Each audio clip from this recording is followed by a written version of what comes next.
May 12, 2025, security cameras at California Correctional Institution captured rapper Tory Lanez being attacked by another inmate. 14 stab wounds, both lungs collapsed, fighting for his life. Then 7 months later, he breaks his silence from prison with a shocking revelation that changes everything. Here's what Tory just said that has everyone talking. May 12, 2025, California Correctional Institution in Tehachapi, around 7:20 a.m. Security cameras captured everything as rapper Tory Lanez was attacked in his housing unit by another inmate named Santino Casio. The violence was sudden and brutal, leaving the Canadian artist fighting for his life. The security footage tells a horrifying story. TMZ obtained prison surveillance video showing what appeared to be Tory getting knocked to the ground, the attacker jumping on top of him, bringing his arm down multiple times.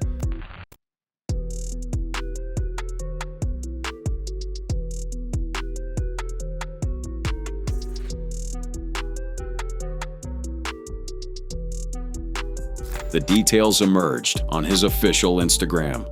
14 stab wounds total, 7 to his back and 4 to his torso, 2 to the back of his head, 1 to the left side of his face. The attack was relentless, methodical, and brutal. But the wounds weren't the worst of it. Both his lungs collapsed from the injuries. The medical emergency was life-threatening.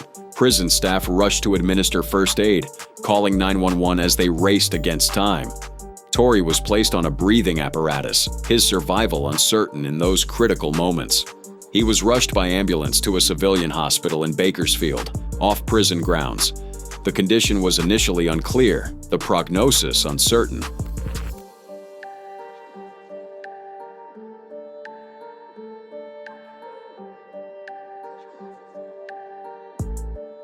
The recovery process would be long and painful. The injuries were severe, the trauma immense.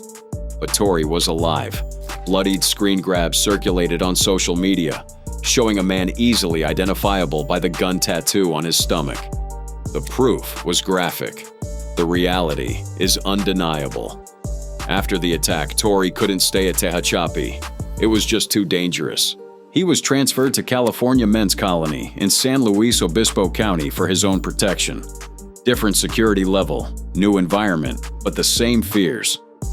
Tory's father, Sunstar Peterson, spoke to News Nation about the transfer, explaining the urgency behind the move. Yes, that is correct. It's one of the things we've been concerned about, but he's being moved because it's a part of the prison's protocol. The severity of what happened became even clearer as Sunstar revealed more details about his son's condition. He is being moved right now as we speak, and we have concerns because, number one, he has just been discharged not many days ago from the hospital, and he was discharged with 14 stab wounds. Even correctional officers were shocked. Sunstar recalled speaking with COs at the hospital, and what they told him was revealing. Why was he targeted? The answer remains unclear. Was it because he's a high-profile celebrity inmate with an automatic target on his back? Do you see this type of thing happen? You would see inmates stab other inmates, like if they found out they're or something, they would get stabbed. What would these people get on the main yard? Yeah. December 2025, 7 months after the near-fatal attack, Tory Lanez sat down for his first broadcast interview from prison. NBC News exclusive, 3 years into his 10-year sentence. And what he revealed was shocking. Tonight, rapper Tory Lanez breaking his silence in his first ever broadcast interview from behind bars since being found guilty of shooting Grammy winner Megan Thee Stallion in the foot outside a party in 2020. I've never been violent towards a woman. I would never hit a woman, let alone shoot a woman. Lanez, whose real name is Daystar Peterson, spoke to NBC News from California Men's Colony. But it was his characterization of how the public perceives him that revealed his frustration. He expressed deep regret about a critical decision made during his trial. And I feel like, that connotation that I would do anything of this monstrous proportion is completely incorrect and it's wrong. His legal team is now fighting hard, claiming evidence was withheld that could have changed everything. I think if I would have taken the stand, the verdict would have definitely been very different. The rapper's legal team filed an appeal, which was denied in November. But his team is continuing to fight, with plans to file multiple appeals next week. The path forward won't be easy. Legal experts weighed in on his chances. But it was when the conversation turned to life behind bars that Tory became most vulnerable. Then came the revelation that stunned everyone watching. Truthfully, I've done my best to keep my head above water, but mentally, I've gone through trauma that I sometimes even struggle with because I never imagined myself. Not 14, 17. The number being higher than initial reports. Some from the May attack, possibly other incidents too. Multiple attacks that weren't even made public. The survival being nothing short of miraculous. Truthfully, I've done my best to keep my head above water, Lanez told NBC News. but mentally, I've gone through trauma that I sometimes even struggle with. But when asked if he had anything to say to Megan Thee Stallion, his answer surprised many. No direct statement through the media, no public confrontation or apology. I've been stabbed 17 times. Almost lost my life. If you could say something to Megan Thee Stallion today, what would it be? No hatred, no anger, just a desire for a private moment away from cameras and judgment. Both carried trauma from that night in July 2020. His final plea wasn't about attacking anyone or placing blame. It was simpler than that. I'm at a place of taking accountability for the things that I did wrong. And when I talk about my case, I don't want it to be taken as me coming at her, because it's not that. I'm just asking for somebody in the system. Just look at the case. Look at the evidence. That's all he's asking for. Not special treatment, not celebrity privilege, just fairness, just justice, just someone in the system willing to take a second look. The investigation into Santino Casio continues. Charges pending and justice moving at its usual glacial pace. But for Tory Lanez, time moves differently now. Every day inside is a day wondering if he'll see tomorrow. Every appeal denied is another year of his life slipping away. California Men's Colony, San Luis Obispo County, supposedly safer than Tehachapi. But prison is prison. And for a high-profile inmate fighting for his freedom while fighting for his life, safety is relative. The scars on his body tell one story. The scars on his mind tell another. And somewhere between those two stories is the truth about what life behind bars really means for Tory Lanez. 7 months after nearly losing his life, Tory Lanez reappeared, not on a stage, but from inside a prison interview room. December 18th, 2025. For the first time since being locked up, Tory Lanez breaks his silence from behind bars. Speaking to NBC News from California Men's Colony, the Canadian rapper has one message: he's innocent. Since being found guilty of shooting Grammy winner Megan Thee Stallion in the foot outside a party in 2020. I've never been violent towards a woman. I would never hit a woman, let alone shoot a woman. The interview comes more than 2 years after Tory was convicted of shooting Megan Thee Stallion in July 2020. 3 felony charges, a decade behind bars.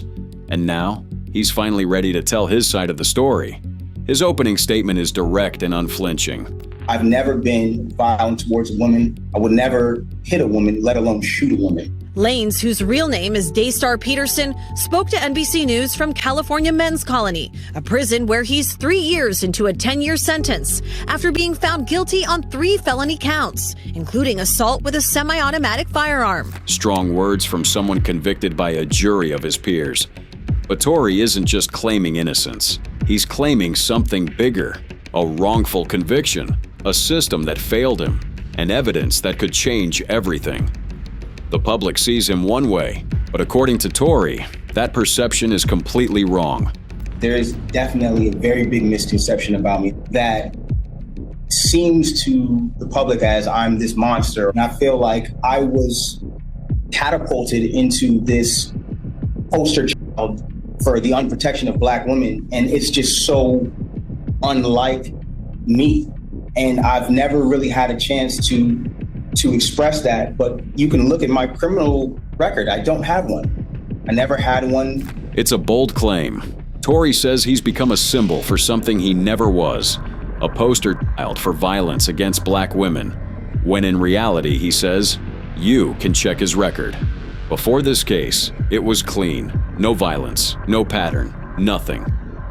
The question everyone's asking, if you're innocent, why didn't you testify? I think if I would have taken the stand, the verdict would have definitely been very different. I believe not only that I was wrongfully convicted, but the amount of new evidence that has emerged since that trial, I think, has been overwhelming. It's the kind of statement that haunts defendants, looking back, wishing they'd made a different choice. Tory's lawyers advised against him taking the stand, worried the prosecution would tear him apart on cross-examination, bring up old incidents, music lyrics, anything to paint him in a bad light. But now, Tory says that decision cost him everything. So what's changed? Why speak out now? According to Tory's legal team, new evidence has emerged, evidence that wasn't presented at his 2022 trial, evidence that could potentially overturn his conviction. Including hundreds of pages of medical records for Megan Thee Stallion, whose real name is Megan Pete, which they allege raise questions about the fragments removed from her foot after surgery. His team argues that the fragments were not provided ahead of trial and that this was a violation of due process. Here's where things get complicated. During the trial, Megan testified she had surgery to remove bullet fragments from her foot. Her surgeon testified too. But here's the problem. Those fragments were never presented as evidence. They're missing. Tory's lawyer, Crystal Morgan, says this is huge. And that this was a violation of due process. And we didn't have that chance. Or perhaps we could have questioned the doctors differently when they were on stand to impeach them. It's called a Brady violation, when prosecutors withhold evidence that could help the defense. If proven, it's grounds for appeal. But here's the catch. Proving it changed the outcome is incredibly difficult. The legal bar is high. Tory's team has to prove the jury would have found differently if they had access to this evidence. It's an uphill battle, and legal experts are skeptical. But Tory isn't backing down. His appeal was denied by California's 2nd District Court last month. Now his team is preparing a petition to the California Supreme Court. They're also seeking something else, a pardon or commutation from Governor Gavin Newsom. It's a dual strategy: fight through the courts and appeal directly to the governor for clemency. Life behind bars has been brutal for Tory. He opened up about the mental and physical toll. Truthfully, I've done my best to keep my head above water, but mentally, I've gone through trauma that I sometimes even struggle with because I never imagined myself dealing with things that I would have to deal with. I've been stabbed 17 times, almost lost my life. He almost lost his life. Prison, he says, has been a trauma he never imagined dealing with. Then comes the question everyone wants answered. What would you say to Megan Thee Stallion? I think that I wouldn't say something directly to her. I'd like that moment to happen in person. We've both gone through a lot. There's this connotation that I share this hatred for her, but I don't. I genuinely passed that. I'm at a place of healing in my life. I'm at a place of taking accountability for the things that I did wrong. And when I talk about my case, I don't want it to be taken as me coming at her, because it's not that. I'm just asking for somebody in the system to look at my case and look at the evidence and ask if this was fair. It's a measured response. Tory says he doesn't hate her, that they've both been through a lot. He wants healing, not conflict.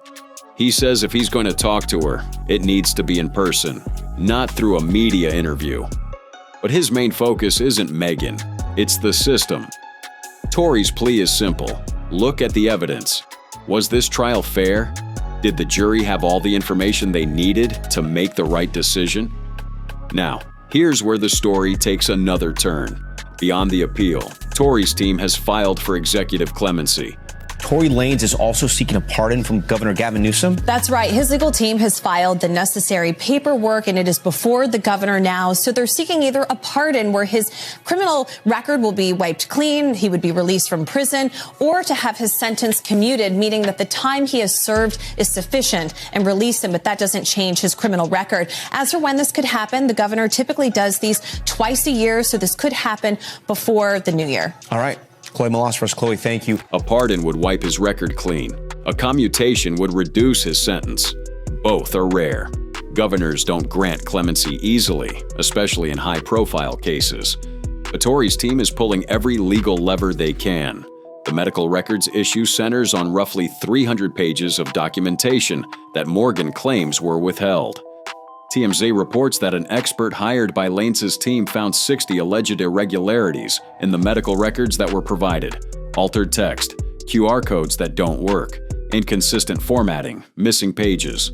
Most significantly, they claim there's a document titled Evidence that references a hospital security guard named Derek Cervantes, who allegedly bagged and tagged bullet fragments. But no one testified about these fragments at trial. The prosecution's witnesses said no fragments were recovered.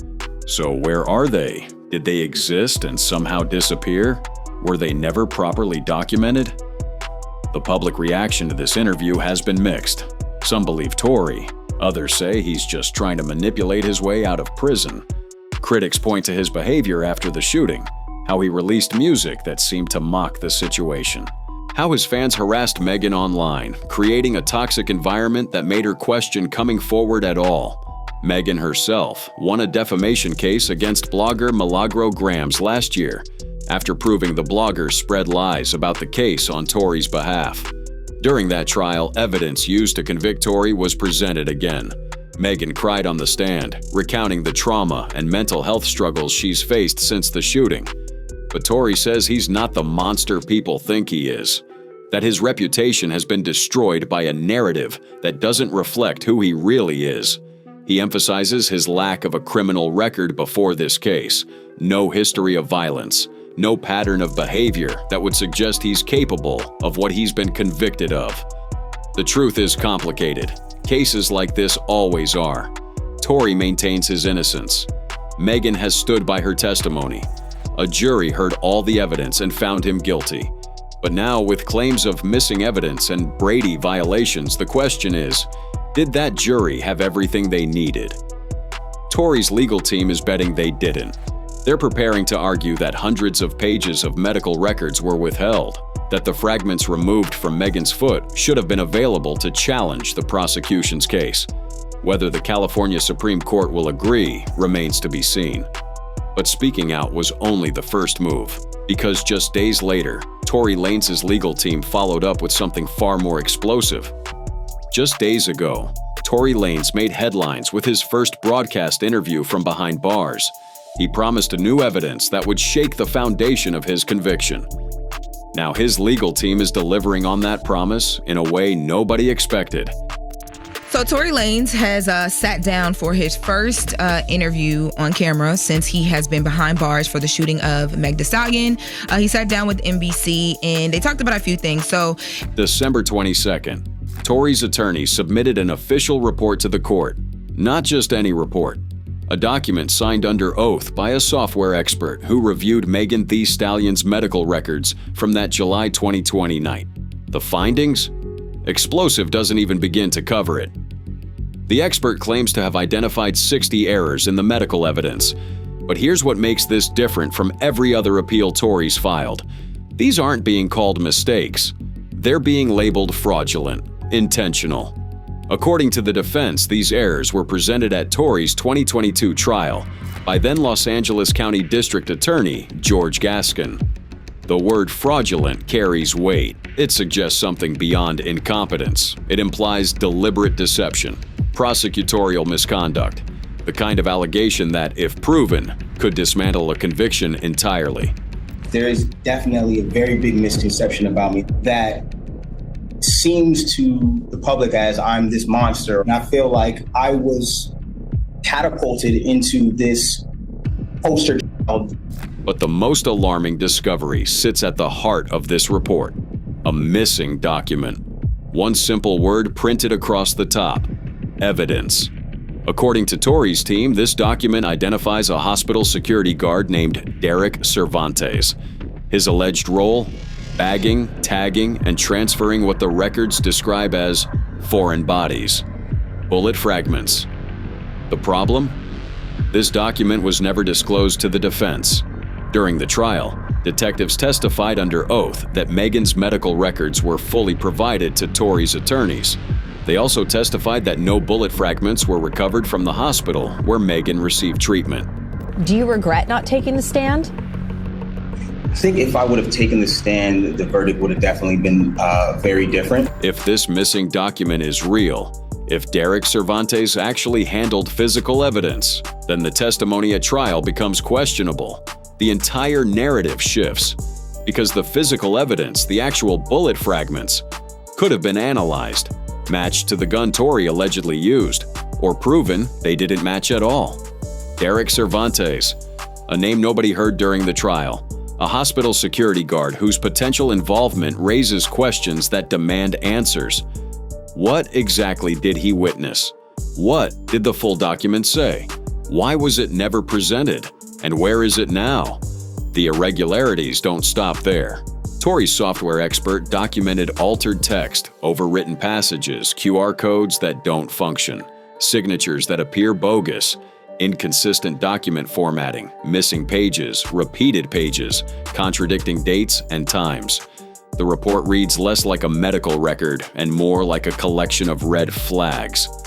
Then there's the 300 pages. According to the report, roughly 300 additional pages of information were withheld from the defense. 300 pages that could have contained what? Exculpatory evidence? Details that contradicted the prosecution's narrative? Information that might have changed everything? We didn't have that chance. Or perhaps we could have questioned the doctors differently when they were on stand to impeach them, because it does look suspicious. And here's where it gets even stranger. Dr. Milton Little, the surgeon who operated on Megan's gunshot wounds. He never testified during the trial. Now, according to Tory's legal team, he can't be found. An orthopedic trauma surgeon at Cedars-Sinai vanished from the narrative entirely. During the trial, Megan testified about seeking medical treatment for her gunshot wound. She described requiring surgery to remove bullet fragments from both feet. Her testimony was powerful, detailed, and emotional. But Dr. Little, the surgeon who allegedly performed that operation, never took the stand. The defense never got to cross-examine him about what he actually removed, what he actually saw, what the medical reality was versus the testimony. If he's saying, and maybe I'm jumping out here, but if he's saying like, yo, I would never shoot a woman and I didn't, wouldn't it be just like easier just to see who did it? If you didn't do it, like then who did it then, Tory? The best evidence rule in criminal law is straightforward. Physical evidence trumps testimony. If bullet fragments existed, if they were removed during surgery, they should have been preserved, cataloged, entered into evidence. The jury should have seen them. Forensic experts should have analyzed them. The chain of custody should have been documented. But none of that happened. Instead, the jury heard testimony about bullet fragments. They heard descriptions. They heard what people said happened. But they never saw the actual physical evidence that would have made this case bulletproof, so to speak. But in the appeal denied in November, the court did address the fragments, ruling that the surgeon's testimony was, quote, more than sufficient to prove great bodily injury on Pete. Proving something like this on appeal? November 2025, California's 2nd District Court of Appeals denied Tory's previous appeal. The ruling stated there was no ineffective assistance of counsel, no prejudicial trial court error. The conviction would stand. Tory would serve his 10-year sentence. But that was before this report, before the software experts' findings, before the missing evidence document came to light, before anyone knew about Derek Cervantes or the 300 withheld pages or the 60 alleged fraudulent errors. This is a really, really difficult appellate argument for defendants to prove because they have to show if the evidence actually came into court, the jury would have found differently. It's an uphill battle, and it's something that often torpedoes any defense appellate argument. Now, Tory's team is preparing to petition the California Supreme Court. They're armed with this new report, with allegations of Brady violations. The Brady Rule, established in 1963, requires prosecutors to turn over all material and potentially favorable evidence to the defense. Withholding such evidence isn't just a mistake, it's a constitutional violation. If the Supreme Court agrees to hear the case, if they find merit in these allegations, the outcomes range from monumental to modest. They could order a completely new trial. They could overturn the conviction entirely. They could reduce Tory's sentences. Or they could deny the petition, letting the original verdict stand unchanged.